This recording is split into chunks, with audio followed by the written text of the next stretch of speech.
I've heard that those springs up there can kill you. Sport mode, ready? So we waited, 11 months. We get the phone call, and if I floor it while driving. So as I pulled into the Toyota dealer, there were signs everywhere that says, all right, so we're gonna go to Toyota and get our rim replaced because the tech scratched the rim and it's actually a pretty deep gouge. So he was using the wrong tool, and they were super nice. Like, the manager was apologetic. I felt terrible calling because I didn't want to get the tech in trouble. I mean, you think about how many times they put the tool in the tire. There's 5 lugs, and that's at least once to take off each lug. And then when you're putting the lugs on, you're probably putting it in twice just to double check. So that's over a few dozen times, and that really adds up. So he was talking about refurbishing or touching up, and I said, well, I don't really want it, the rim refurbished, because it's gonna age differently than the rest of the rims, and you'll be able to see the difference between the front rim and the back. And he agreed. We're gonna bring some black iced tea because we just woke up. And I got the first appointment in this dealership.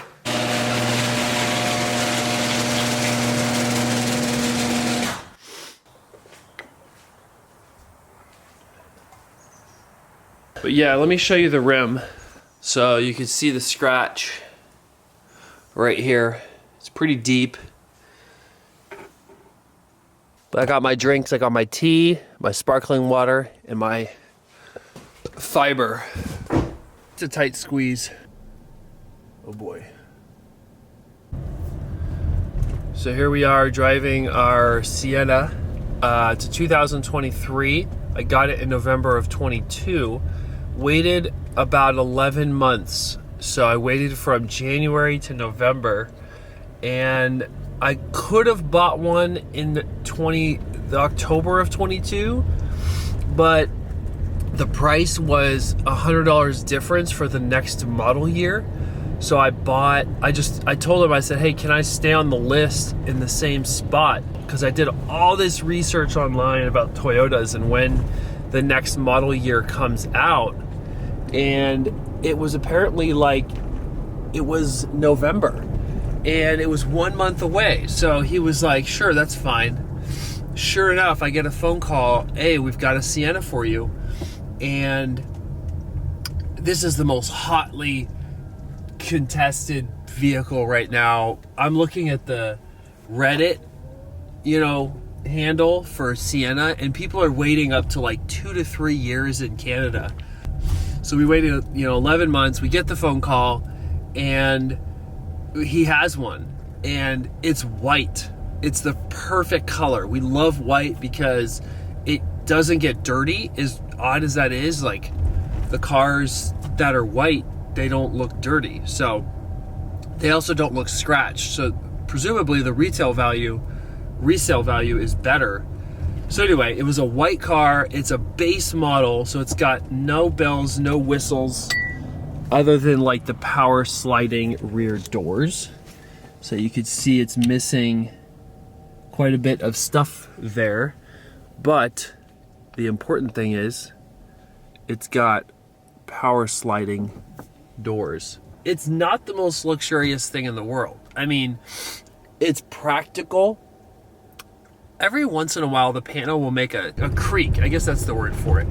So that's not ideal. I mean, it's not a high-end van. Even if you spend on the top trim level package, you're gonna get the same build quality. That's what I think is really interesting about people who spend twice as much on a Sienna. You're not gonna get a much better quality van. I mean, it's the same thing. Maybe it's just different materials, and it's just a little bit more stuff in the van, but it's the same van. It's the same engine, same powertrain. They only offer on the 2023 one powertrain. Look, if you blow the tires up as much as you safely can, which is what I do, you get like 41 miles per gallon on a minivan. The next closest minivan is probably 20 something, mid 20s. My sister's Odyssey is 22 miles per gallon. I love the van. It drives great. It's a little bit more wind noise and a little bit more engine noise than you feel like it should have, but those are things I can live with. There's a shot of the back. I got my dash cam back there, and then I have a dash cam up here.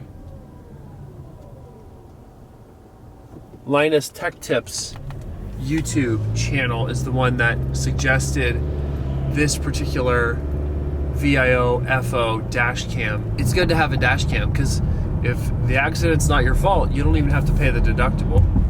One Toyota of Oakland in California, the sales guy's name is Michael. He is the best. He's like, yeah, I'll sell it to you for MSRP. And I was like, that doesn't make sense because there's so many dealers around the area that sell it for, they were selling for $8,000, $10,000 over MSRP. And I was like, so you're trying to sell me, so it's $45,000 or so for a base model Sienna. And they're like, yeah, that's what it is. Supply and demand.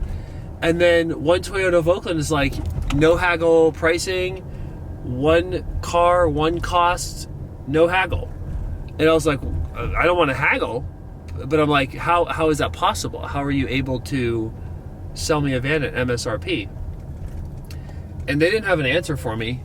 They just said that that's been their policy forever. And it was too good to be true, but it was true. I mean, I actually got the van for MSRP. One of the catches is I had to turn in my 99 Sienna. So I had to turn it in as a trade-in. They gave me $1,500 for it. $1,500. So it wasn't like they were able to flip it for that, because it was, I mean, the body was all smashed in and it was in terrible shape. So I'm more than happy with this van. It's fantastic.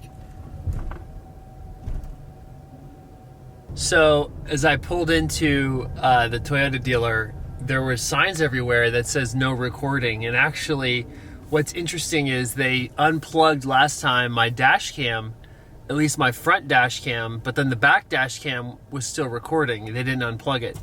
So I told them, and they're like, oh, they must not have seen it.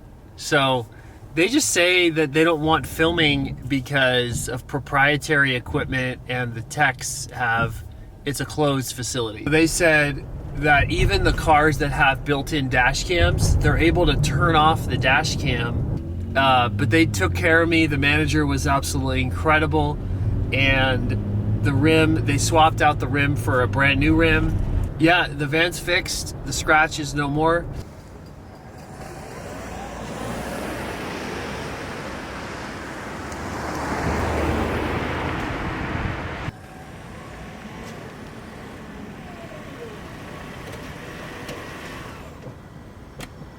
If you floor the new Sienna when it's in park, it doesn't rev at all. It just makes noise, watch. And it says accelerator pedal depress.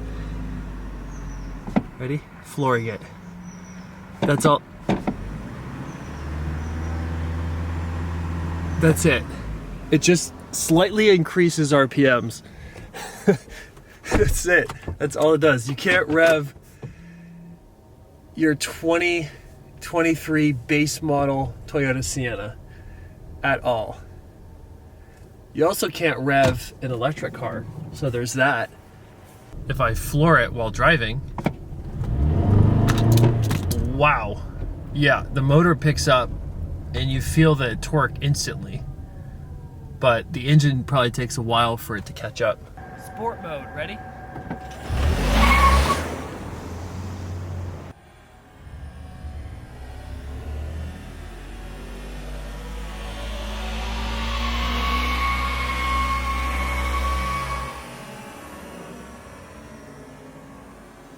All right, jump cut to the garage.